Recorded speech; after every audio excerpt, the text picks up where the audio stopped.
Bienvenidos a un nuevo episodio de Obcast. Soy su anfitrión, Juan Amasol. Hoy tenemos el honor de adentrarnos en una obra absolutamente extraordinaria y sin precedentes en la historia de la Iglesia Católica, Esperanza. La autobiografía, las memorias del Papa Francisco. Esta es la primera autobiografía de un pontífice que se publica durante el ejercicio de sus funciones, un documento que el propio Francisco había destinado a ser publicado solo después de su muerte, pero que las circunstancias actuales y el año jubilar de la Esperanza de 2025 lo impulsaron a compartir con el mundo. Durante 6 años, Jorge Mario Bergoglio escribió estas memorias que son mucho más que una simple biografía, son un testamento moral y espiritual, una ventana íntima a la vida del hombre que se convirtió en el Papa número 266 de la Iglesia Católica. Desde las raíces italianas de su familia en el siglo XX, pasando por la azarosa emigración de sus abuelos a América Latina, hasta llegar a su pontificado actual, Francisco nos regala una narrativa tremendamente humana, llena de anécdotas reveladoras y ese auténtico sentido del humor que lo caracteriza.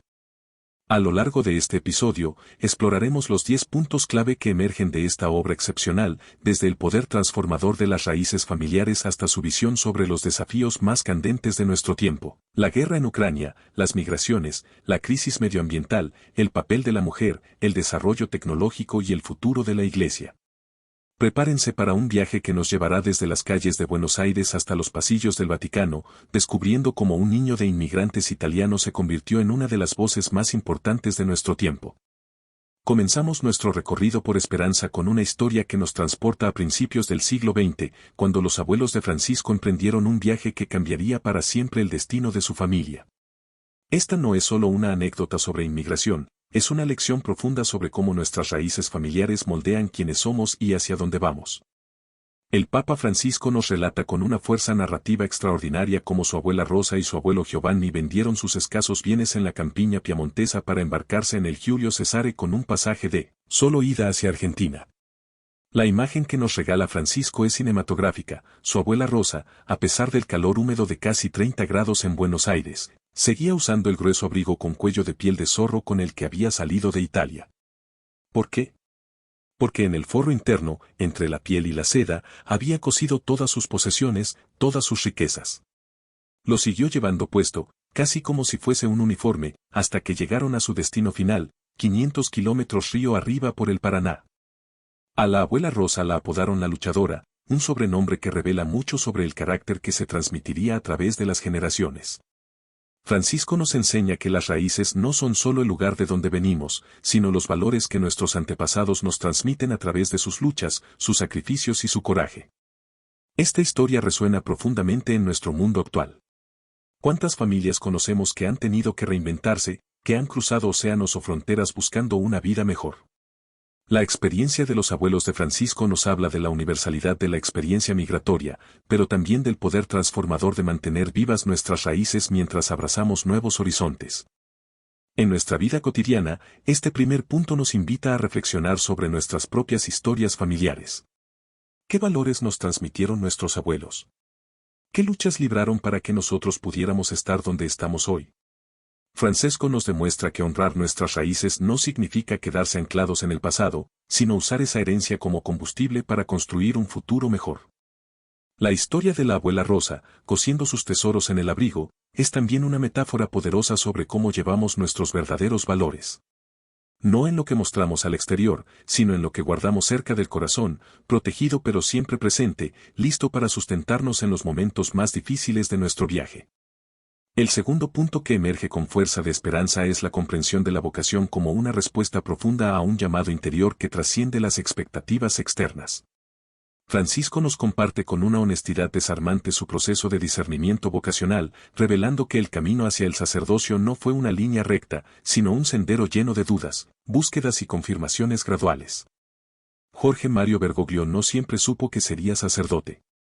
De hecho, se diplomó como técnico químico antes de sentir con claridad el llamado religioso. Esta aparente desviación no fue tiempo perdido, sino una preparación esencial que le daría una comprensión más profunda del mundo secular y de las preocupaciones de las personas comunes. Cuando finalmente ingresó a la Compañía de Jesús en 1958, lo hizo con la madurez de quien había explorado otras posibilidades. El Papa Francisco nos enseña que la vocación auténtica no es una imposición externa ni una decisión tomada por presión social o familiar. Es, en cambio, un reconocimiento gradual de aquello para lo que estamos verdaderamente llamados a ser. En su caso, el llamado al sacerdocio jesuita se alineó perfectamente con su temperamento contemplativo pero activo, su amor por los pobres y su deseo de servir desde los márgenes. Esta perspectiva sobre la vocación es profundamente relevante para nuestro mundo contemporáneo, donde muchas personas se sienten perdidas en la multiplicidad de opciones profesionales y de vida. Francisco nos recuerda que encontrar nuestra verdadera vocación requiere tiempo, silencio interior y la valentía de escuchar nuestra voz más auténtica, incluso cuando esa voz nos lleve por caminos inesperados. En el libro, Francisco también reflexiona sobre cómo su vocación evolucionó a lo largo de los años. Ser provincial de los jesuitas en Argentina durante los difíciles años 70, convertirse en obispo auxiliar, luego arzobispo de Buenos Aires y finalmente cardenal, cada etapa fue una respuesta a nuevos llamados dentro de su vocación original. Esto nos enseña que la vocación no es estática, es dinámica y se profundiza con el tiempo. Para quienes no tienen una vocación religiosa, el mensaje de Francisco sigue siendo aplicable. Cada uno de nosotros tiene una vocación única, un llamado particular a contribuir al mundo de manera específica. Puede ser como padre o madre, como educador, como artista, como empresario o como activista social. Lo importante no es el campo específico, sino la autenticidad con que respondemos a ese llamado interior. Francisco nos invita a preguntarnos, ¿estamos viviendo desde nuestro auténtico llamado interior, o estamos simplemente cumpliendo con expectativas externas? Su ejemplo nos muestra que cuando alineamos nuestra vida con nuestra verdadera vocación, no solo encontramos plenitud personal, sino que también podemos contribuir de manera más significativa al bienestar de otros. El tercer punto fundamental que emerge de Esperanza es la comprensión de la misericordia no como una simple virtud piadosa, sino como una auténtica revolución del corazón que tiene el poder de transformar tanto al individuo como a la sociedad. Francisco nos revela cómo este concepto se convirtió en el eje central de su pontificado y en la clave para entender su visión de una iglesia más humana y cercana. En sus memorias, el Papa Francisco cuenta con extraordinaria franqueza cómo descubrió el poder transformador de la misericordia durante sus años como sacerdote en Buenos Aires. Nos relata experiencias concretas en las villas Miseria, donde se encontró cara a cara con personas que la sociedad había descartado, madres solteras, adictos, delincuentes, ancianos abandonados. Fue allí donde comprendió que la misericordia no es condescendencia desde arriba, sino encuentro auténtico entre seres humanos igualmente necesitados de amor y perdón. Francisco nos enseña que ser misericordiosos no significa ser permisivos o ingenuos. La verdadera misericordia, según su experiencia, exige coraje, porque implica acercarse al dolor del otro sin juicios previos, estar dispuestos a ser transformados por ese encuentro. Él mismo se reconoce como pecador, un término que usa no por falsa modestia, sino por convicción profunda de que todos necesitamos misericordia. Una de las anécdotas más poderosas que Francisco comparte es sobre su encuentro con una mujer que había perdido a su hijo por la violencia urbana. En lugar de ofrecer palabras vacías de consuelo, Francisco simplemente se sentó a su lado y lloró con ella. Ese silencio compartido, nos dice, fue más elocuente que cualquier sermón sobre la esperanza. La misericordia, aprendió, a menudo se expresa mejor en la presencia auténtica que en las palabras correctas. En nuestro mundo contemporáneo, donde predominan la polarización y el juicio inmediato, la propuesta de Francisco sobre la misericordia resulta radical. En las redes sociales, donde es fácil cancelar y condenar, él nos invita a practicar la difícil arte de acercarnos al otro con compasión genuina. No se trata de relativismo moral, sino de reconocer que el cambio auténtico solo ocurre cuando las personas se sienten amadas y respetadas en su dignidad fundamental. Francisco también reflexiona sobre cómo la misericordia debe traducirse en políticas concretas. Su trabajo con migrantes, su defensa de los derechos de los trabajadores, su insistencia en la justicia económica, todo surge de esta convicción de que la misericordia no puede quedarse en el ámbito privado. Debe hacerse visible en estructuras sociales más justas, en leyes más humanas, en una economía que ponga a la persona en el centro. Para aquellos que no comparten su fe religiosa, Francisco ofrece una propuesta igualmente desafiante, la misericordia como herramienta práctica de convivencia social. En un tiempo donde el discurso político se ha vuelto cada vez más agresivo, donde las diferencias ideológicas parecen infranqueables, la misericordia aparece como un camino alternativo para construir sociedades más cohesionadas y humanas. El Papa nos desafía a preguntarnos, ¿Cómo podemos ser agentes de misericordia en nuestros contextos cotidianos? ¿En nuestras familias, donde los resentimientos antiguos pueden envenenar las relaciones?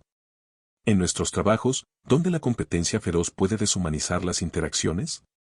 ¿En nuestras comunidades, donde las diferencias sociales o culturales pueden generar desconfianza? El cuarto punto central de esperanza revela la visión profética de Francisco sobre una iglesia que debe salir de sus zonas de confort para encontrarse con aquellos que viven en las periferias existenciales. Esta no es solo una estrategia pastoral, es una comprensión teológica fundamental de lo que significa seguir a Jesús en el siglo XXI. Francesco narra con emoción palpable sus experiencias en las villas miseria de Buenos Aires, especialmente en la Villa 21 a 24, donde desarrolló un ministerio que marcaría para siempre su comprensión del Evangelio. Allí no llegó como un salvador externo, sino como alguien dispuesto a aprender de la sabiduría de los pobres. Nos cuenta cómo las madres de esas comunidades le enseñaron sobre la resistencia, cómo los jóvenes le mostraron formas creativas de mantener la esperanza en medio de la adversidad, cómo los ancianos le transmitieron la importancia de la memoria colectiva. En sus memorias, Francisco es particularmente emotivo al recordar a Esther Ballestrino, su profesora de química que más tarde se convertiría en una desaparecida durante la dictadura militar argentina. Esther, nos cuenta, era comunista y atea, pero tenía un corazón más cristiano que muchos que se proclamaban creyentes. Esta experiencia le enseñó que la santidad no está limitada por las fronteras confesionales, sino que se manifiesta en cualquier persona que dedica su vida al servicio de los demás. Francesco desarrolla en el libro su concepto de iglesia en salida, una comunidad de fe que no espera que la gente venga a ella, sino que va hacia donde está la gente, especialmente hacia donde están los que sufren. Esto implica una revolución en la forma tradicional de entender la misión eclesial. No se trata solo de abrir las puertas de los templos, sino de salir a las calles, a los hospitales, a las cárceles, a los campos de refugiados. Una anécdota particularmente conmovedora que Francisco comparte es sobre su decisión de lavar los pies a mujeres, musulmanes y presos durante las celebraciones del Jueves Santo. Nos explica que esta decisión no fue un gesto político calculado, sino una expresión natural de su convicción de que el servicio cristiano no puede tener exclusiones basadas en género, religión o condición social. La reacción crítica de algunos sectores conservadores de la Iglesia, nos cuenta, le confirmó que estaba en el camino correcto. Francisco también reflexiona sobre su decisión de vivir en la Casa Santa Marta en lugar de los apartamentos papales. Esta elección, aparentemente simbólica, responde a su convicción profunda de que el liderazgo cristiano debe ser cercano y accesible. Nos explica que necesita vivir en comunidad, escuchar conversaciones cotidianas, mantener los pies en la tierra para no perder el contacto con la realidad de las personas comunes. En el contexto actual, donde muchas instituciones religiosas enfrentan crisis de credibilidad, la propuesta de Francisco resulta tanto desafiante como esperanzadora. Su llamado a una iglesia de los marginados no es solo para católicos, sino para cualquier organización o institución que aspire a servir genuinamente a la humanidad. ¿Cómo pueden nuestras empresas, nuestras universidades, nuestros gobiernos, adoptar esta perspectiva de preferencia por los excluidos? Francisco nos cuenta cómo su trabajo con migrantes venezolanos, con víctimas de trata de personas, con poblaciones indígenas amenazadas, le ha enseñado que los marginados no son problemas que resolver, sino maestros que tienen mucho que enseñar sobre resistencia, solidaridad y esperanza. Esta inversión de perspectiva, donde los excluidos se convierten en protagonistas de su propia liberación, representa una de las contribuciones más originales de su pontificado. El Papa nos desafía a examinar nuestras propias vidas, a quienes estamos excluyendo, consciente o inconscientemente, de nuestros círculos de preocupación. ¿Cómo podemos crear espacios más inclusivos en nuestras familias, comunidades y lugares de trabajo? Su testimonio nos recuerda que construir un mundo más justo no es solo responsabilidad de los gobiernos o las organizaciones internacionales, sino una tarea que comienza en nuestras decisiones cotidianas sobre a quién incluimos y a quién dejamos fuera. El quinto punto fundamental que emerge de Esperanza nos revela una concepción revolucionaria de liderazgo, liderar desde la vulnerabilidad y la autenticidad, reconociendo nuestras limitaciones como fuente de fortaleza, no de debilidad. Francisco nos muestra cómo su propio camino hacia el liderazgo pastoral estuvo marcado por errores, aprendizajes dolorosos y la humildad de reconocer cuando se equivocó. En sus memorias, Francisco relata con una honestidad desarmante sus primeros años como provincial de los jesuitas en Argentina, un periodo que él mismo describe como lleno de decisiones impulsivas y errores de juventud. Tenía apenas 36 años cuando asumió esta responsabilidad durante los turbulentos años 70 y nos confiesa que su estilo autoritario inicial generó resistencias y divisiones en la comunidad jesuita. Esta experiencia, lejos de destruirlo, se convirtió en una escuela de humildad que transformaría radicalmente su comprensión del liderazgo. Francesco nos cuenta cómo aprendió que los mejores líderes no son aquellos que tienen todas las respuestas, sino quienes saben hacer las preguntas correctas y están dispuestos a escuchar genuinamente las respuestas. Su experiencia en las crisis lo enseñó que la vulnerabilidad no es incompatible con la autoridad, por el contrario, un líder que reconoce sus limitaciones genera más confianza que aquel que pretende ser infalible. Una anécdota particularmente reveladora que Francisco comparte es sobre su decisión de renunciar a los apartamentos tradicionales del arzobispo en Buenos Aires para vivir en una pequeña habitación cerca de la catedral. Esta elección no fue solo simbólica, sino profundamente práctica, necesitaba estar cerca de la gente para liderar efectivamente. Nos explica que el liderazgo auténtico requiere proximidad, no distancia, requiere conocer por nombre a las personas que servimos, no solo verlas como números o estadísticas. En el contexto del pontificado, Francisco nos revela cómo su edad avanzada y sus problemas de salud, lejos de debilitarlo, le han dado una perspectiva más clara sobre lo que realmente importa. Su cojeada, su cansancio visible, sus momentos de fatiga, no son obstáculos para su liderazgo sino ventanas de humanidad que lo acercan a millones de personas que también enfrentan limitaciones físicas y emocionales. Francesco desarrolla en el libro su concepto de liderazgo sinodal, donde las decisiones importantes se toman en comunidad, escuchando especialmente las voces de quienes tradicionalmente han sido excluidos de los procesos de toma de decisiones. Nos cuenta cómo los sínodos sobre la familia, sobre los jóvenes y sobre la Amazonía, fueron ejercicios deliberados de compartir el poder, de reconocer que la sabiduría no reside solo en la jerarquía. En nuestro mundo contemporáneo, donde muchas instituciones enfrentan crisis de liderazgo, la propuesta de Francisco resulta profundamente relevante. En una época donde los líderes políticos y empresariales a menudo proyectan imágenes de invulnerabilidad que resultan falsas e inalcanzables, Francisco nos muestra un camino alternativo: liderar desde la autenticidad, admitir errores públicamente, mostrar nuestras luchas internas. Una reflexión particularmente poderosa que Francisco comparte es sobre su relación con las críticas, tanto internas como externas a la Iglesia. Nos cuenta que ha aprendido a distinguir entre las críticas constructivas, que lo ayudan a crecer, y las críticas destructivas, que buscan simplemente desestabilizar. Su capacidad para mantener la serenidad ante ataques personales viscerales, nos explica, proviene de su convicción de que está sirviendo a algo más grande que su propia reputación. Francesco nos desafía a repensar nuestras concepciones de liderazgo en nuestros propios contextos. ¿Cómo podemos liderar desde la autenticidad en nuestras familias, reconociendo ante nuestros hijos que también cometemos errores? ¿Cómo podemos ejercer autoridad en nuestros trabajos de manera que empodere a otros en lugar de simplemente imponer nuestra voluntad? Su testimonio nos recuerda que el liderazgo más duradero es aquel que forma a otros líderes, no seguidores dependientes. El sexto punto central de Esperanza revela la visión profundamente humana que Francisco tiene sobre los conflictos internacionales y su convicción de que la verdadera paz solo se construye cuando ponemos el corazón antes que los intereses geopolíticos. Sus reflexiones sobre la guerra en Ucrania, los conflictos en Oriente Próximo y otras crisis globales nos muestran a un líder que se niega a aceptar que la violencia sea inevitable.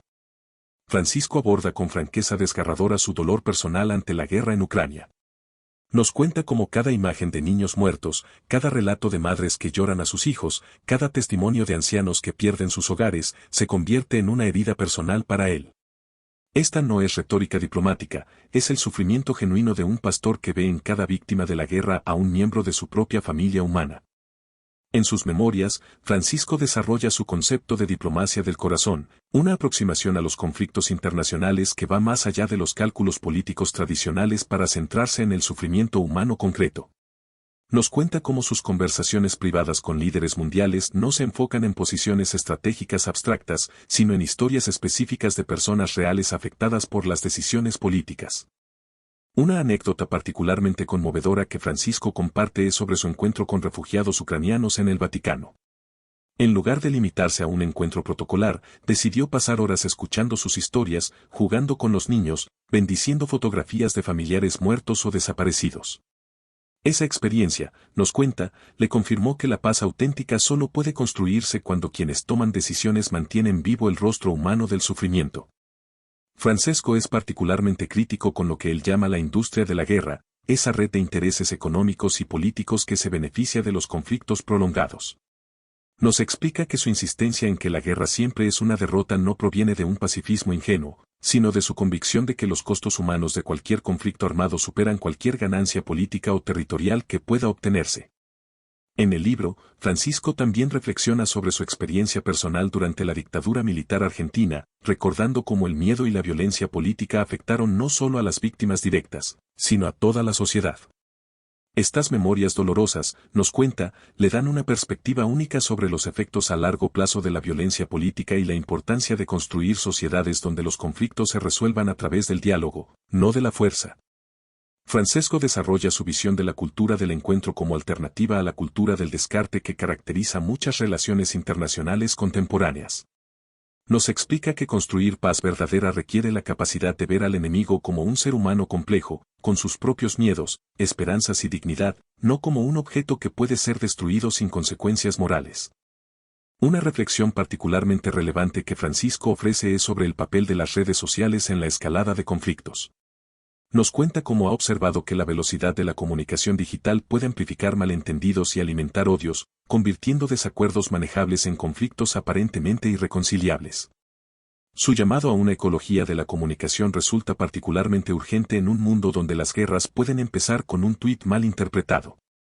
En nuestro contexto personal, Francisco nos desafía a examinar cómo resolvemos conflictos en nuestras propias vidas. ¿Cómo podemos aplicar la diplomacia del corazón en nuestras familias, donde los resentimientos antiguos pueden convertirse en guerras domésticas? ¿Cómo podemos construir puentes en nuestras comunidades, donde las diferencias políticas o culturales parecen crear abismos infranqueables? Francesco nos recuerda que la paz no es simplemente la ausencia de conflicto, sino la presencia activa de justicia, comprensión mutua y respeto por la dignidad humana. Su testimonio nos enseña que cada uno de nosotros puede ser un constructor de paz en nuestros propios círculos de influencia, comenzando por la decisión diaria de elegir el diálogo sobre la confrontación, la comprensión sobre el juicio, la compasión sobre la venganza. El séptimo punto fundamental que emerge de Esperanza revela la profunda convicción ecológica de Francisco, que va mucho más allá de una preocupación política de moda para convertirse en una dimensión esencial de su comprensión del Evangelio. Su reflexión sobre la crisis medioambiental no es la de un activista ocasional, sino la de alguien que ha visto de primera mano cómo la degradación ambiental afecta desproporcionalmente a los más pobres del mundo. Francisco nos transporta a sus recorridos por las villas miseria de Buenos Aires, donde el aire contaminado, el agua sucia y la falta de espacios verdes no son abstracciones estadísticas sino realidades que enferman y matan a niños concretos con nombres y apellidos. Nos cuenta cómo estas experiencias lo llevaron a comprender que la crisis ecológica y la crisis social son dos caras de la misma moneda. Ambas reflejan un modelo de desarrollo que prioriza el beneficio inmediato sobre la sostenibilidad a largo plazo. En sus memorias, Francisco desarrolla con precisión científica y pasión pastoral su concepto de ecología integral, explicando que no podemos abordar la degradación ambiental sin abordar simultáneamente la degradación humana. Nos relata cómo sus conversaciones con científicos de todo el mundo le han confirmado que el cambio climático no es una teoría disputada sino una realidad que ya está afectando las vidas de millones de personas, especialmente en el sur global.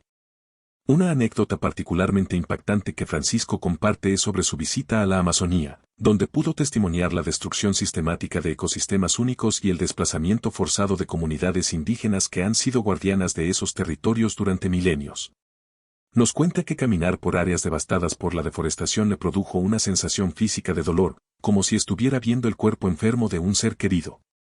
Francesco es especialmente crítico con lo que él llama el paradigma tecnocrático, esa mentalidad que reduce la naturaleza a un conjunto de recursos que pueden ser explotados indefinidamente sin consideración por los límites planetarios o las generaciones futuras. Su análisis no es antitecnológico, sino que busca una tecnología al servicio de la vida, no del lucro desmedido. En el libro, Francisco también reflexiona sobre su propia huella ecológica personal, confesando cómo ha tenido que cambiar hábitos arraigados para vivir de manera más coherente con sus convicciones ambientales. Nos cuenta que renunciar al uso de aire acondicionado en sus habitaciones vaticanas no es solo un gesto simbólico, sino una forma de mantener viva su sensibilidad hacia quienes no tienen acceso a esas comodidades. Francisco desarrolla su visión de la conversión ecológica como un proceso que debe tocar tanto las estructuras económicas globales como los hábitos cotidianos de consumo. Nos explica que no basta con cambiar bombillas por versiones más eficientes si no cuestionamos simultáneamente un estilo de vida basado en el consumo compulsivo y el descarte sistemático. Una reflexión particularmente relevante que Francisco ofrece es sobre la responsabilidad intergeneracional. Nos cuenta cómo sus encuentros con jóvenes activistas climáticos le han enseñado que la crisis ecológica no es solo un problema técnico que resolver, sino una cuestión de justicia hacia las futuras generaciones. Su famosa pregunta ¿qué tipo de mundo queremos dejar a quienes nos sucedan? No es retórica, sino una interpelación moral urgente. En nuestro contexto personal, Francisco nos desafía a examinar nuestros propios patrones de consumo y su impacto ambiental. ¿Cómo podemos vivir de manera más sobria sin caer en el puritanismo? ¿Cómo podemos ser consumidores más conscientes en una sociedad que nos bombardea constantemente con mensajes que nos incitan a comprar más? Su testimonio nos recuerda que el cuidado ambiental comienza con decisiones cotidianas sobre qué compramos, qué comemos, cómo nos transportamos y cómo usamos la energía. Francesco nos invita a redescubrir la contemplación de la naturaleza como fuente de sabiduría espiritual y práctica. Nos cuenta que sus momentos de oración en los jardines vaticanos le han enseñado que la naturaleza tiene sus propios ritmos y lógicas que debemos respetar si queremos vivir en armonía con nuestro planeta. Esta espiritualidad ecológica que propone no es exclusiva de los creyentes, sino accesible a cualquier persona capaz de asombrarse ante la belleza y complejidad de la vida natural. El octavo punto central de esperanza nos revela una de las convicciones más profundas y revolucionarias de Francisco, la necesidad urgente de lo que él llama la revolución de la ternura y el reconocimiento del papel fundamental de la mujer en la transformación de nuestras sociedades. Esta no es una reflexión periférica en su pensamiento, sino un eje central que atraviesa toda su visión del mundo y de la Iglesia. Francisco nos transporta a sus recuerdos más tempranos, evocando la figura de su abuela Rosa, esa mujer piamontesa que cosía sus tesoros en el abrigo y que se convirtió en el primer modelo de fortaleza femenina en su vida. Nos cuenta cómo las mujeres de su familia, su madre Regina, sus hermanas, sus tías, fueron quienes realmente sostuvieron la estructura emocional y espiritual del hogar, mientras que los hombres a menudo brillaban por su ausencia en los momentos más difíciles. En sus memorias, Francisco desarrolla con una honestidad desarmante su proceso personal de comprensión sobre el papel de la mujer en la Iglesia y en la sociedad. Reconoce que durante muchos años reprodujo inconscientemente patrones machistas arraigados en la cultura argentina y eclesiástica de su tiempo. Su conversión feminista, como él mismo la llama, fue un proceso gradual alimentado por encuentros concretos con mujeres extraordinarias que le enseñaron formas alternativas de ejercer liderazgo y autoridad. Una figura particularmente importante que Francisco evoca es la de las Madres de Plaza de Mayo, esas mujeres valientes que durante la dictadura argentina transformaron su dolor maternal en una fuerza política imparable. Nos cuenta cómo su determinación silenciosa pero inquebrantable le enseñó que la verdadera fortaleza no se manifiesta en la agresividad o la imposición, sino en la persistencia amorosa frente a la injusticia. Francisco es especialmente emotivo al recordar a las mujeres que han marcado su ministerio sacerdotal, catequistas que conocían mejor que muchos teólogos el corazón del Evangelio, madres de familias disfuncionales que mantuvieron unidas a sus comunidades con una sabiduría práctica que ninguna universidad enseña, ancianas que en los asilos le revelaron tesoros de experiencia espiritual acumulada a lo largo de décadas de sufrimiento y esperanza. En el libro, Francisco aborda directamente las tensiones dentro de la Iglesia Católica sobre el papel de la mujer, reconociendo que las estructuras eclesiásticas han estado dominadas históricamente por una mentalidad clerical masculina que ha desaprovechado inmensas riquezas espirituales y pastorales. Su llamado a una mayor participación femenina en los procesos de toma de decisiones no es condescendencia política, sino reconocimiento de una necesidad pastoral urgente. Francisco desarrolla su concepto de genio femenino, explicando que las mujeres aportan a la vida social y eclesial capacidades específicas de cuidado, intuición relacional y pensamiento sintético que complementan y enriquecen las aproximaciones tradicionalmente masculinas. No se trata de esencialismo biológico, sino de reconocimiento de diferencias culturalmente construidas que pueden enriquecer nuestras formas de abordar los problemas contemporáneos. Una reflexión particularmente poderosa que Francisco ofrece es sobre la revolución de la ternura como alternativa a la cultura de la violencia que caracteriza muchas sociedades contemporáneas. Nos explica que la ternura no es debilidad sino fortaleza madura, capaz de sostener la vulnerabilidad del otro sin intentar controlarla o aprovecharse de ella. Francisco nos cuenta cómo su decisión de incluir mujeres en roles tradicionalmente reservados a hombres dentro del Vaticano no fue solo un gesto simbólico, sino una necesidad práctica. Necesitaba perspectivas femeninas para tomar mejores decisiones pastorales.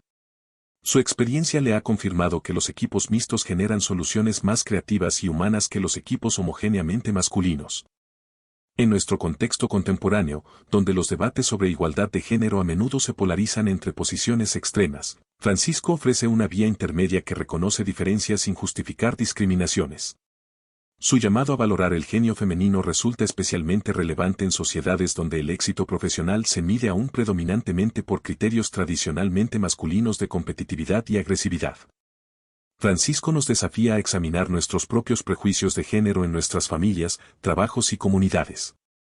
¿Cómo podemos crear espacios donde tanto hombres como mujeres puedan contribuir desde sus fortalezas específicas? ¿Cómo podemos educar a nuestros hijos para que valoren por igual las cualidades tradicionalmente asociadas con lo masculino y lo femenino? Su testimonio nos recuerda que la verdadera revolución no consiste en que las mujeres imiten a los hombres, sino en que tanto hombres como mujeres aprendamos a integrar ternura y fortaleza, cuidado y liderazgo, vulnerabilidad y autoridad. El noveno punto fundamental que emerge de Esperanza revela la visión profética de Francisco sobre uno de los desafíos más complejos de nuestro tiempo, cómo navegar la revolución tecnológica, especialmente el desarrollo de la inteligencia artificial, sin perder nuestra humanidad esencial. Sus reflexiones no provienen de un tecnófobo nostálgico, sino de alguien que ha observado cuidadosamente cómo la tecnología puede tanto liberar como esclavizar, tanto conectar como aislar a los seres humanos. Francesco nos cuenta en sus memorias cómo su primer encuentro significativo con la tecnología digital ocurrió durante la pandemia de COVID-19, cuando se vio obligado a celebrar misas sin congregación física y a mantener audiencias virtuales. Esta experiencia le enseñó tanto las posibilidades como las limitaciones de la comunicación digital. Nos relata que, aunque agradeció la capacidad de llegar a millones de personas simultáneamente, extrañaba profundamente el contacto humano directo, la capacidad de mirar a los ojos, de percibir el lenguaje corporal, de ofrecer un abrazo consolador. En el libro, Francisco desarrolla su concepto de ecología digital, explicando que así como necesitamos cuidar el medio ambiente natural, también necesitamos crear un ambiente digital que favorezca el florecimiento humano. Su preocupación no es con la tecnología en sí misma, sino con los valores que orientan su desarrollo y aplicación. Nos cuenta cómo sus conversaciones con científicos y expertos en inteligencia artificial le han confirmado que las decisiones que tomemos en los próximos años sobre estas tecnologías determinarán el tipo de sociedad que construiremos para las próximas décadas. Francesco es particularmente crítico con lo que él llama la dictadura del algoritmo, esa tendencia de los sistemas automatizados a reducir la complejidad humana a patrones predecibles y manipulables. Nos explica que cuando las máquinas comienzan a decidir qué información recibimos, a quién conocemos, qué productos compramos, e incluso a quién consideramos elegible para empleos o préstamos, estamos cediendo aspectos fundamentales de nuestra libertad y dignidad humana. Una reflexión particularmente aguda que Francisco ofrece es sobre la brecha digital y cómo las nuevas tecnologías pueden amplificar las desigualdades existentes si no se desarrollan con criterios de justicia social. Nos cuenta que en sus visitas a comunidades marginadas ha observado cómo el acceso desigual a Internet y dispositivos digitales está creando nuevas formas de exclusión social, donde los pobres no solo carecen de recursos materiales sino también de acceso a la información y oportunidades que la tecnología puede proporcionar. Francesco desarrolla en el libro su visión de una inteligencia artificial ética, explicando que estas tecnologías deben ser diseñadas y reguladas de manera que sirvan al bien común, no solo a los intereses económicos de quienes las controlan. Su llamado a una alianza global para una IA humana no es una propuesta técnica, sino un imperativo moral urgente para asegurar que las máquinas permanezcan al servicio de la humanidad y no al revés. En sus memorias, Francisco también reflexiona sobre el impacto de las redes sociales en la calidad de nuestras relaciones humanas y en nuestra capacidad de discernimiento moral. Nos cuenta que ha observado cómo la velocidad y superficialidad de la comunicación digital pueden alimentar polarizaciones, difundir desinformación y erosionar nuestra capacidad de diálogo profundo y reflexivo. Su llamado a una comunicación lenta no es nostalgia por el pasado, sino reconocimiento de que algunas conversaciones importantes requieren tiempo y presencia física. Francesco nos desafía a examinar nuestra propia relación con la tecnología. ¿Estamos usando las herramientas digitales para enriquecer nuestras relaciones humanas o para evitarlas? ¿Cómo podemos aprovechar las ventajas de la conectividad global sin perder la capacidad de intimidad local? Su testimonio nos recuerda que la verdadera sabiduría tecnológica no consiste en dominar las últimas aplicaciones, sino en mantener claro para qué y para quién usamos estas herramientas. Una anécdota particularmente conmovedora que Francisco comparte es sobre su decisión de mantener conversaciones personales sin dispositivos digitales presentes. Nos explica que cuando alguien viene a hablar con él sobre problemas importantes, guarda todos los teléfonos y tablets para crear un espacio de atención plena. Esta práctica, aparentemente simple, refleja su convicción de que la tecnología debe tener momentos y espacios delimitados en nuestras vidas, no colonizar cada instante de nuestra existencia. Francesco concluye sus reflexiones tecnológicas con una paradoja provocativa. Solo desarrollando nuestra sabiduría humana más profunda estaremos preparados para navegar responsablemente el poder casi divino que las nuevas tecnologías ponen en nuestras manos. Su mensaje no es antitecnológico sino profundamente humanista. Necesitamos ser más humanos para poder crear máquinas verdaderamente útiles para la humanidad. El décimo y último punto fundamental de esperanza nos revela la síntesis más profunda del pensamiento de Francisco, su comprensión de la esperanza no como una emoción pasajera o una evasión de la realidad, sino como la fuerza transformadora más potente disponible para cambiar nuestro presente. Esta conclusión de sus memorias no es un final, sino una apertura hacia el futuro que Francisco imagina posible si abrazamos la esperanza como principio activo de nuestras vidas. Francesco comienza esta reflexión final con una confesión personal profundamente conmovedora. Nos cuenta que hay noches en que se despierta angustiado por el estado del mundo, abrumado por las noticias de guerras, injusticias, degradación ambiental y sufrimiento humano. En esos momentos de desaliento, nos relata, es cuando más necesita recordar que la esperanza no depende de que las circunstancias externas sean favorables, sino de nuestra capacidad de mantener viva la convicción de que el cambio es posible. En sus memorias, Francisco desarrolla su concepto de esperanza activa, explicando que la verdadera esperanza no es optimismo ingenuo que ignora los problemas reales, ni pesimismo paralizante que se resigna ante la injusticia. La esperanza auténtica, según su experiencia, es esa fuerza interior que nos permite trabajar por el cambio incluso cuando los resultados no son inmediatamente visibles, incluso cuando las probabilidades parecen estar en nuestra contra. Francisco nos transporta a algunos de los momentos más oscuros de su vida, la persecución durante la dictadura argentina, las crisis internas en la Iglesia, los ataques personales viscerales que ha recibido durante su pontificado. En cada uno de estos episodios, nos cuenta, fue la esperanza la que le permitió no solo sobrevivir sino crecer, no solo resistir sino proponer alternativas constructivas. La esperanza, descubrió, no elimina el sufrimiento pero le da sentido y dirección.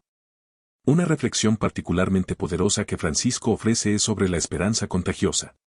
Nos explica que cuando una persona vive desde la esperanza auténtica, esa actitud se transmite a quienes la rodean de manera casi automática. Ha observado cómo madres de familias disfuncionales, maestros en escuelas marginales, médicos en hospitales públicos, pueden transformar ambientes enteros simplemente manteniendo viva su convicción de que las cosas pueden mejorar.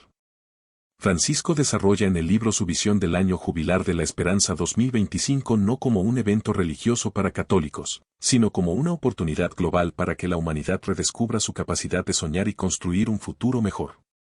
Su convocatoria a ser peregrinos de la esperanza trasciende fronteras confesionales para dirigirse a cualquier persona dispuesta a apostar por la posibilidad de cambio positivo.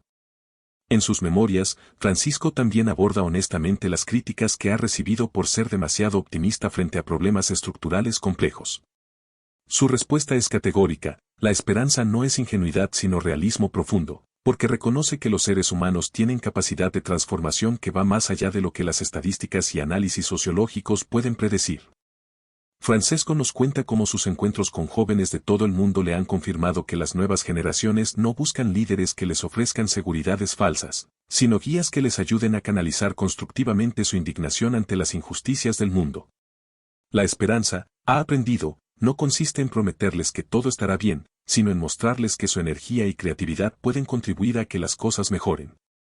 Una anécdota particularmente inspiradora que Francisco comparte es sobre su decisión de escribir estas memorias.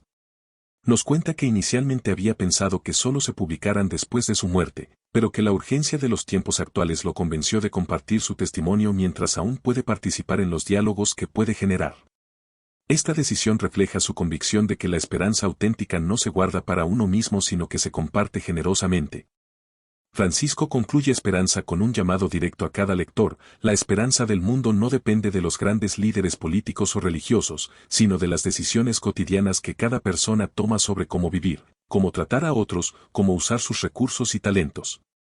Nos recuerda que cada acto de bondad, cada gesto de justicia, cada palabra de verdad contribuye a tejer esa red de esperanza que puede sostener y transformar nuestro mundo. Su mensaje final es tanto desafiante como consolador. Tenemos en nuestras manos la capacidad de legar a las futuras generaciones un mundo más justo, más pacífico y más sostenible. La pregunta no es si es posible, sino si estamos dispuestos a asumir la responsabilidad que esa posibilidad implica. La esperanza, nos enseña Francisco, no es solo un sentimiento sino una decisión, la decisión de apostar por lo mejor de la humanidad incluso cuando lo peor parece dominar los titulares. En Esperanza. La autobiografía, el Papa Francisco nos ha regalado mucho más que las memorias de un pontífice, nos ha ofrecido un manual de humanidad, un testimonio de cómo un hombre común puede convertirse en un faro de esperanza para millones de personas alrededor del mundo. A través de estos primeros puntos que hemos explorado hoy, vemos emerger los cimientos sobre los cuales se construyó la extraordinaria vida y misión de Jorge Mario Bergoglio. Desde las valijas cosidas de su abuela Rosa hasta el llamado interior que lo llevó al sacerdocio, Francisco nos demuestra que la grandeza no nace de la perfección, sino de la autenticidad, del coraje de mantenerse fiel a nuestras raíces mientras abrazamos los desafíos del futuro. Su historia nos recuerda que cada uno de nosotros lleva dentro la capacidad de transformar no solo su propia vida, sino también la vida de quienes nos rodean. Este libro llega en un momento crucial de la historia, cuando el mundo necesita más que nunca voces que hablen de esperanza sin ingenuidad, de paz sin pasividad, de justicia sin fanatismo. Francisco, con su característica mezcla de profundidad espiritual y sentido del humor, nos ofrece una perspectiva que es tanto profundamente católica como universalmente humana. Para terminar, queremos enfatizar, como lo hacemos en cada episodio, que esto ha sido solo un primer vistazo al brillante libro Esperanza. La autobiografía del Papa Francisco. A pesar de que hemos destacado algunos de los aspectos más significativos de esta obra extraordinaria, nada puede compararse a leer las memorias completas y absorber la profundidad del pensamiento y la experiencia de este hombre excepcional. Por eso, te recomendamos que le des una oportunidad a este libro tan revelador. En la descripción encontrarás un enlace para conseguirlo. Recuerda siempre que el conocimiento más valioso viene de los libros enteros, no solo de los resúmenes. Esta es una lectura indispensable para todo aquel que busque comprender no solo al Papa Francisco, sino también los desafíos y las oportunidades de nuestro tiempo. Nos vemos en el próximo episodio de Obcast, donde continuaremos explorando los puntos restantes de esta autobiografía que ya se perfila como una de las obras más importantes de nuestro siglo. Hasta entonces, mantengamos viva la esperanza.